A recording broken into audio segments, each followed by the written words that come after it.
Hip-hop super producer Just Blaze has worked with everyone from Jay-Z to Eminem, but he's also a TV star. For 2 seasons, he's hosted the popular DJ show Master of the Mix, and he's now producing the mixtape tied to the show. Now, the show has moved to VH1 for a brand new season. I stopped by Blaze's studio to talk to him about his road to success and to get an exclusive look at how he builds beats. Wait, before we get into all that, can I ask you about your tuxedo? You trying out for the role of the Penguin and the Batman? Well, that and they told me that you were a formal guy, so I made sure to show up prepared. I kind of doubt that. Let me guess, you got somewhere to go after this. Yeah, I have an event to go to, but I wanted to come by and actually see you talk about your process and everything. So here you're going to give us your process for the creation of which song? This is a record I released about a month ago called Higher. It's a collaboration between myself and my partner Bauer. And it ended up going viral in a way that neither one of us would have ever imagined. The night we started it, and he had what we call a skeleton beat. It wasn't fully fleshed out. It wasn't a finished song. It was just a rough idea that he had in passing that he wasn't planning on using for anything. Okay. And I liked some of the elements that I heard, so I stripped it down a bit, and I basically stripped it down to this.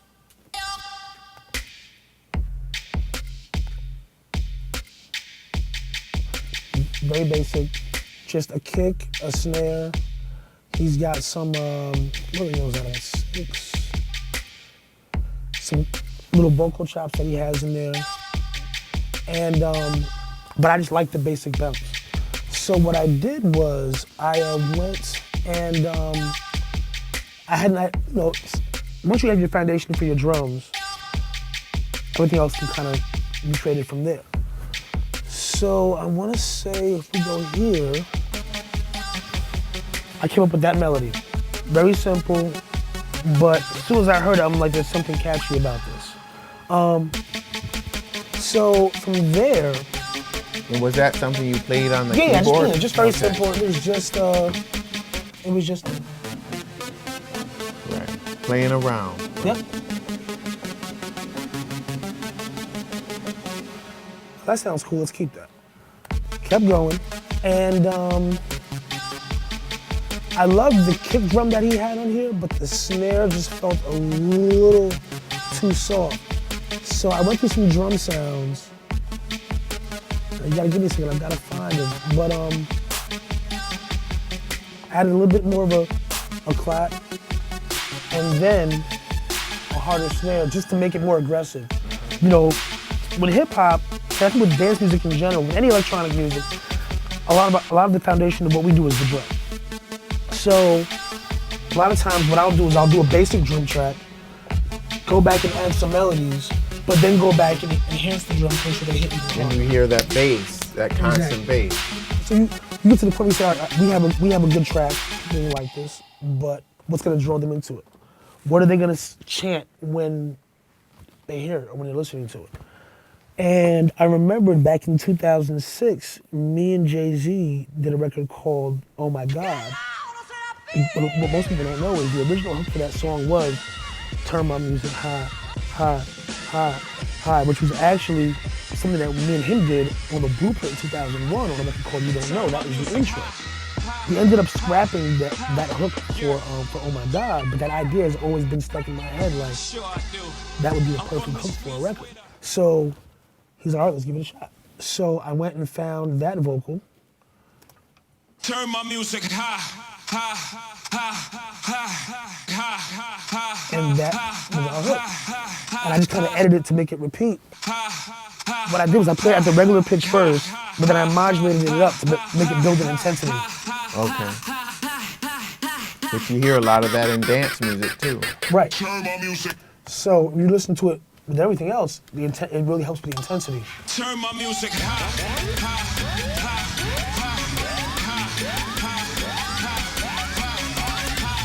Yeah, it really hypes the song up. Turn my music. So, moving on, the intro, and this goes back to me being a DJ. Intro is the most important part of your song. We needed something to just give it that extra icing on the top. Like we had the horns building up, there's a bunch of synths going crazy and whatnot, but I'm like, we need something to really stamp this. And we sat there for like an hour trying to figure it out, and then I was like, dude, I have the Jay-Z drop. You now rocking with the best. Just Blaze. Bower. Bitches. Bow down. Now, how much is that worth?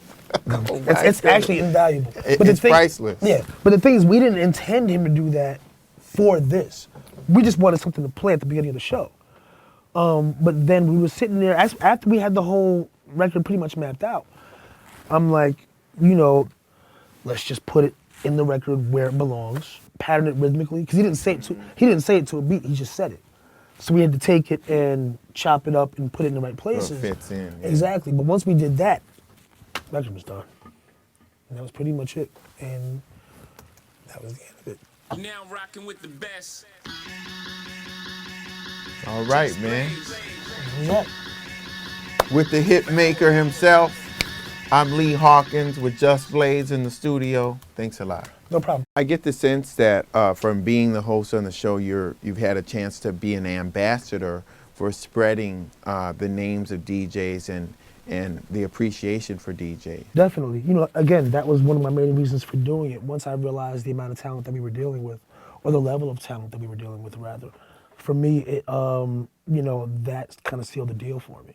This show is called The Business of Celebrity, and a lot of people don't realize that this, indeed, what you've created here is a business, and that you can make six figures and make publishing royalties and all of these things for the rest of your life as a result of a beat that you create. Yeah, well, you know, for me, going back to the talking about DJ culture, you know, for me, DJ and production go hand in hand. You know, I started out as a DJ literally from the time I could walk. I can't lie, it's been very lucrative. You know, things have been very well. We're sitting in a, you know, in my studio right now, as you can see, it's well decked out. You know, and things have been very good, but I didn't get into it for those reasons. In my era, when I was very young and growing up, DJs didn't make a lot of money. Right. You know, it was something you did for passion. It was something you did because you loved music. And now what's happened is it has become a multi-million-dollar business. And DJs and producers have become brands. Exactly. And, you know, so that's got to be a bittersweet feeling for someone like you that's a purist, that feels that they got into it for the right reasons, but at the same time, this has really elevated your platform and it's giving you a chance. Well, you know, I don't regret any of it, and you know, I'm actually grateful that that evolution has happened, because one thing you have to realize is, you know, as young people of color, growing up in impoverished neighborhoods or just less than standard, you know, living or society, or just looked down upon, for us to take something that we created in our own ghettos and have turned it into one of the biggest forms of, or biggest streams of revenue in the world is an amazing thing. So I'm actually just happy to be a part of that. You know, it's funny, like most producers in this game, or I think in the music business in general, even outside of hip hop and dance music and urban music, you might get a 2 or 3 year shelf life. You know, this is my 15th year doing this, and I've actually had one of my biggest records to date in my 15th year. So for me, it's you know, it's kind of mind-boggling, you know, because sometimes I wake up and I'm like, we weren't supposed to be here, you know, but we are, and we're successful, and we're feeding our families and providing for communities. And through this you know, art form. not only feeding your families, but the idea that when you have your name on this intellectual property, it's something that you can pass down exactly to your kids. It's funny because I was actually literally just talking to my accountant about this yesterday. We were going over a bunch of financial things, and we were going over the bank statements and over the accounting, and just how much money was in this account, how much money is in that account, how much money is invested here, what bonds there are, what IRAs there are, and whatnot. And then one thing he said to me, he was like, well, you know, another thing you have to take into consideration with your net worth is the amount of copyright you own. And I'm like, wow, I never actually thought about that. We were basically, we weren't, the purpose of the conversation wasn't determining my net worth, but it came about as part of it for my beneficiaries. And he's like, you know, you're not only leaving them money, you're leaving them copyrights, and those will live on forever. as long as the current business model and legal model of copyright law stands. And that's a wonderful thing, because it's like, I can leave you money, I can leave you some property or whatever, but above and beyond all that, I can also leave you something that will continue to generate money for as long as music is being sold and played. Yeah, and I interview a lot of music people and also athletes and people who come into this experience at a young age. Were you prepared for it, and are there things that you learned about the business of music? I wasn't exactly prepared for it, because like I said, when it happened, I was having a very heavy internal debate about whether or not I should continue to pursue it. And I was literally, the week I sold my first record, I had nowhere to live, and I was about to go back to school. And it all happened. Studying what? Computer programming. Okay. And then it all happened, and but even for that first year, actually for the first 2 years, I still had a day job. I was making $5,000, $6,000, $7,000 at the time per record, but I still had that steady paycheck of $600 a week, and I knew that no matter what, if this stops tomorrow, my rent is $1,200. So that means that 2 weeks worth of pay is going to pay that rent. Right. So you always hear horror stories about, or not even horror stories, but just stories about people who come and go. So I'm like, I might be one of those people. So I'm not giving up this day job. And it wasn't until my boss came to me and said, "Why are you still here?" And I had to think about it, and I told him why. And he was like, "Yeah, but you realize you working here is gonna hold you back from realizing your full potential." So I left. And it's one of the scariest moments of my life. But moving on to your next question, I learned plenty, but I was very fortunate to have good people in my corner. One of my longtime friends, Nesa Camacho, who's still my business partner to this day, known each other since we were 15. I wanted to make music for a living. She wanted to be she initially wanted to be a music audio engineer. When she realized that audio engineers didn't really make that much money, she switched her major to music business law. So when we first came into the business, we came in contact with a couple of shady characters, but we were prepared. And in addition to that, it just so happened that my neighbor at the time, when I first got my first apartment in New York City, my neighbor was a young junior account executive at Morgan Stanley, and was just starting out, and wasn't technically, to have the kind of accounts he was managing at the time, you couldn't have any less than $500,000. We had 35,000, but we knew we could. We knew we were on the right path at that point. Being 18 years old, making $35,000 in a number of months, and making like $150,000 my first year at that age, he recognized that, found some loopholes, got us into Morgan Stanley. From there, he was just like, all right, you got to set your Roth IRA, your SEP IRA, you got to do this, you got to do that, you got to take these stocks, take these bonds. And so I was fortunate to have that from a very, very young age. And you just kind of learned as you went along. Yeah, definitely learned as we went along. Like to the point now where we don't even use lawyers anymore, because we've been reading contracts for so long ourselves at this point, and dealing with financial agreements for so long at this point. Don't really need to. What's great about it too is DJing and production has become so technological. Whether you're talking about Final Cut Pro or if on Video Avid, whatever you're doing. And your background was in computer programming. Yeah. Did that help you? Do you think Definitely. that's helped you as a producer? I wrote my first computer program at 9 years old. Excuse me. When I was in 4th grade, my parents got us a Tandy 1000. And my father had all these Pascal books and all these basic books because he was a computer programmer. And he never forced it on us or anything like that. But I wanted to learn how to make my own video game. So I sat with all these books and wrote a program that said, "What's your name?" And I would say Justin, and he would say, "Hello, Justin." And I'm like, "Yes, we got it." And from then on, through high school and college, my major was computer programming, but my passion was always music. And it's interesting because I was watching, there's a local video show called Video Music Box. Yeah, of that course. has been around for like 25, show. 30 years. Shout out to Ralph McDaniels. Yeah. What's up, Ralph? One day I was watching Video Music Box like I did every day after school, and I saw a Soul to Soul video, and it was Back to Life. And there's one scene where they're performing, I don't know if it's on a rooftop, but they're outside, and where he's playing the keyboard, but it's attached to a Macintosh, I think 2 SE. And I'm like, wow, hey, you can make music on computers. So I was at the mall one day, went to a software chain, I don't know if it exists anymore, but it was called Software Etc. And I walked in there, and my mother gave me $50. I begged and begged. I said, I need somebody to go buy this computer program so I can make music. She gave me $50. And I went to this store, Software Etc. in Willowbrook Mall, New Jersey. And I said, I need the program that lets you make music on your computer. I must have been 10. And they're like, well, there's this thing called MIDI Workshop over there, and it's $59.99. And I was like, I only had $50. And the dude was just like, go.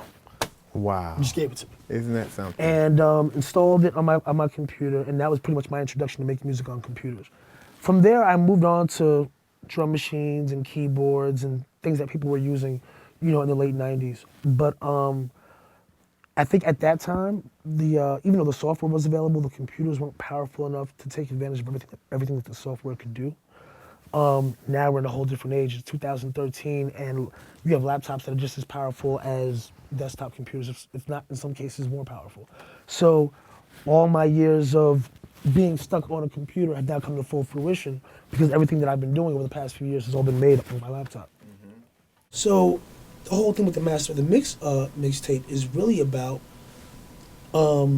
taking this pool of DJs that we worked with over the years, some of who are legends in their own right or in their respective fields, some of which are relatively unknown, some of which are newcomers, but they're all equally talented, and exposing them as well as DJ culture to the masses in a way where it hasn't really been exposed before. Because traditionally, especially with corporate-sponsored mixtapes like a Loud Records mixtape, a Profile Records mixtape, a Tommy Boy Records mixtape, the focus has really more so been about the artist.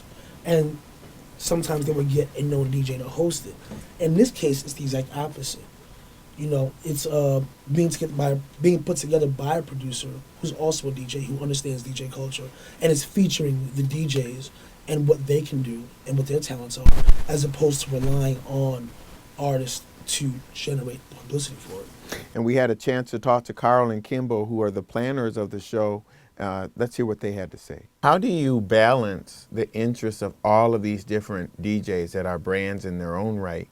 Because I'm sure people come in there with a little bit of swagger and, and feeling like, hey, I'm who I am and I'm bigger than that person. Did you run into any of that? Tons of it. And I will tell you something, as Carl and I are co-creators of the show, we're also co-founders of GTM. And so literally, he and I would be in the club at 4 in the morning all throughout our career. We know nightlife culture. We know what this is. And so we know ego. And one of the stories I'll tell you is when Kid Capri was first asked to participate in the show, we had about 3 different conference calls. The very first conference call, Kid Capri was completely standoffish. He's like, I don't think my brand should be associated with this. I'm Kid Capri, first DJ to ever be seen on television.